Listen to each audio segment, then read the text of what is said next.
We have the world speed record for a log car. Here it is from the Guinness people.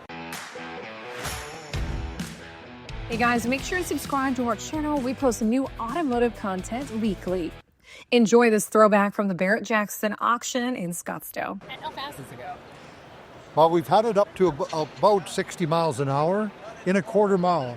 It was designed to be a salt flat car, and on paper, it'll do about 135 to 140. So what kind of timber is it? We made out of red cedar, western red cedar. It's all made out of one tree, except the roll bar. The roll bar was pine. But you know the crazy thing about it? It brings a smile to everybody's face. So who cut down the tree? I mean, what kind of process getting the adequate size? Actually, so we build log homes. We had the tree in inventory.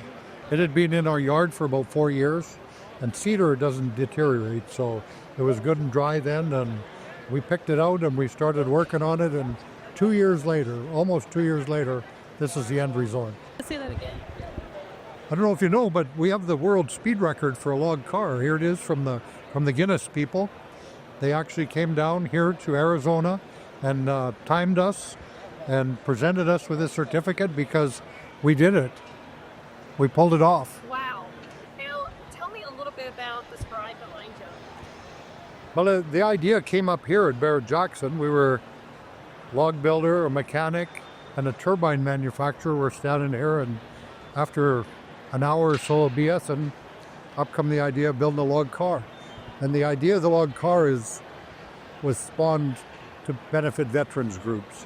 So we wanted to build something that we could tour around, get people to notice, and then auction here at Barrett Jackson. What were nicknames of its score? Now the Cedar Rocket is kind of stuck to it, you know. Most of the salt flat racers in the 60s and that, they had a name, you know, so, and most of them were after probably airplanes and that in World War II, you know, so we just named it the Cedar Rocket, and it's stuck. And it's street legal. No, it's not street legal. No, we'd have to put taillights on it, and otherwise. It has an emergency brake, it has disc brakes, and it's all built to be legal, but we didn't want to hang lights and mirrors and everything. Right. It's a hot rod. It's a hot rod, for sure. Yeah. Awesome. So any club Timber! Because this tree is ready to hit the track.